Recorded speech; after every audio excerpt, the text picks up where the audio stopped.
All right, guys and gals and everyone in between, how's it going?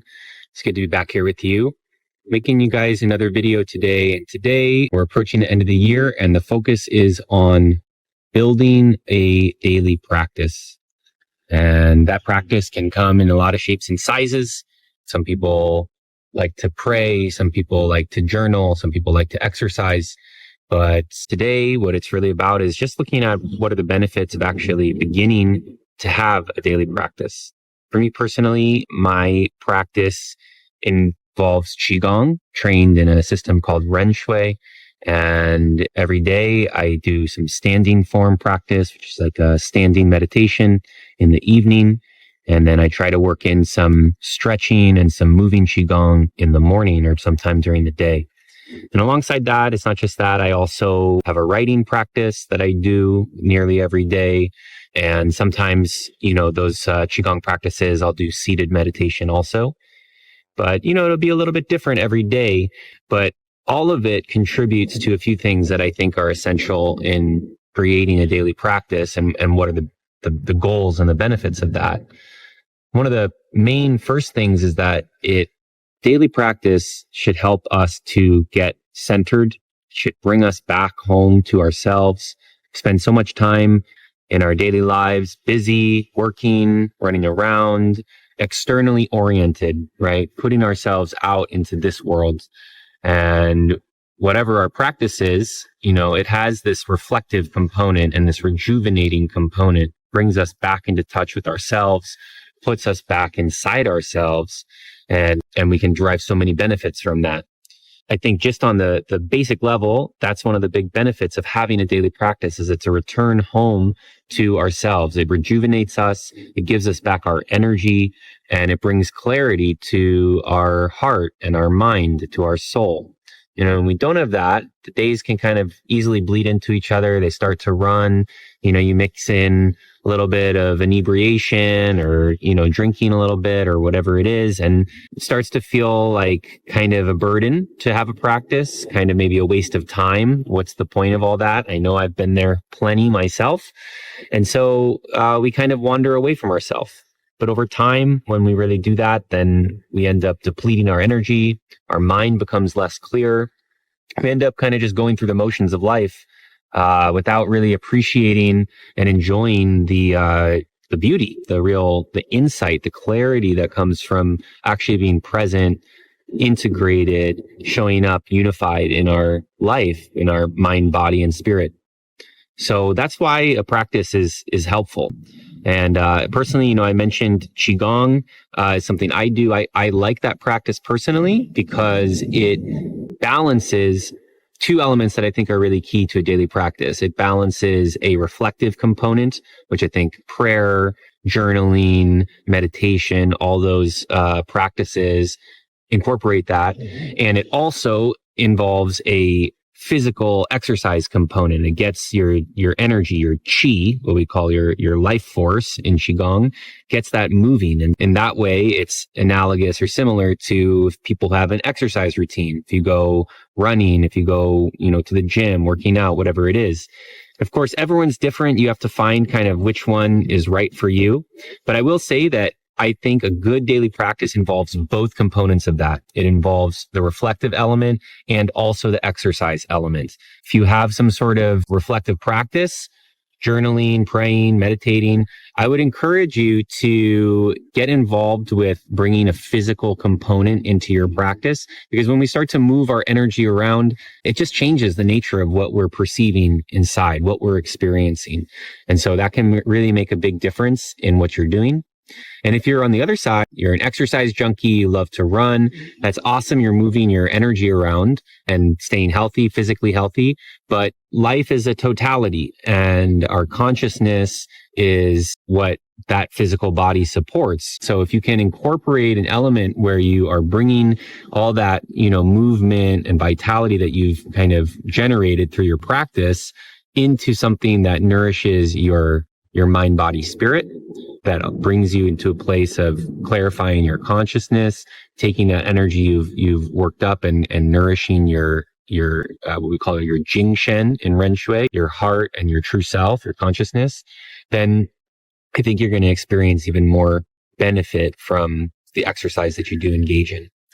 Okay, just a kind of thought, because I think we often find ourselves kind of more on one side of the aisle or the other there. And really, we're looking for something that can bridge that and unify both.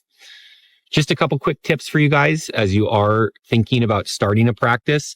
First of all, I will be doing a free masterclass in about a month, start of February. That is about related with this. It's going to be about building a chi field, creating an energy field for practice, for your life development.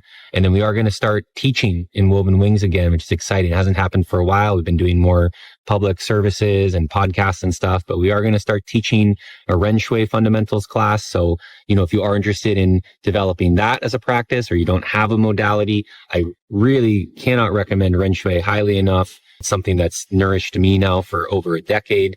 And I know that it can nourish you too. So you can check that out. As you kind of reflect, as we start the year and you think about how to build your practice, just a couple quick tips on this. So the first is build the practice up incrementally. I think a lot of times people get really gung-ho about starting something, or they want to lose weight or take on some big challenge.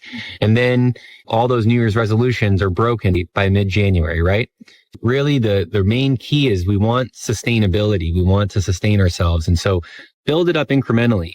It's better to do 5 minutes of practice for every day for the next year than to do 30 minutes of practice for the next 2 weeks and then be exhausted and give up. Okay, so it takes time for us to establish new routines and rhythms. So go easy on yourself. Start with a goal that's totally achievable, that pushes you just a little bit. And once you've got that down and you feel like you've got that consistent, then you add a little bit more on. And before you know it, you'll have built up a solid practice. So the second point is about being consistent in the practice. And that goes hand in hand with the first tip. My teacher, Yuansa, has a statement that he makes where he says, it's a lot better to practice Qigong 7 days in a row than to practice once a week for 7 weeks. There's just a cumulative benefit that comes when we can actually make a commitment to having a daily practice. So again, that's why we start incrementally. If that means 2 minutes of doing a journaling exercise or taking a moment to breathe, it's a lot easier to go from 2 minutes once you've established that and you experience the benefit of that in your daily life. It's so much easier to build from there. And really what we want to have is consistency. We want to experience the cumulative effect of doing stuff daily over time.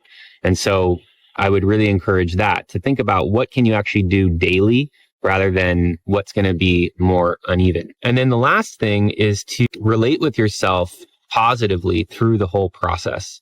Okay. And so I think oftentimes people think about building a practice as the actual practice itself, which of course, obviously it is, but it's also everything that's around that practice. It's how you are relating with yourself, with your practice, with your attempt to do so, and how you stay kind of encouraged as you go along there. And so it's really important to have a positive mindset, to be forgiving with yourself. And I recommend creating a certain degree of leeway.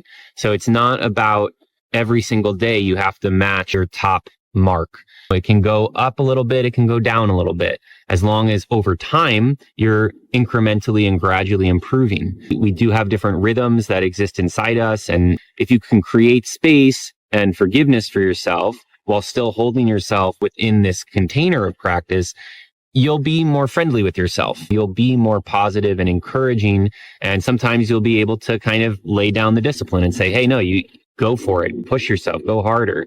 But you'll know that at the same time, you can also give yourself a little break. And as long as you're staying within the broader parameters of whatever you've set out for yourself, you're still moving forward. Even if today, for whatever reason, you don't have quite as much time, for example, or if the practice is not as powerful or as good as it was the day before, you know that you still are engaged in that practice. And before you know it, it'll be tomorrow and it'll be time to do it again.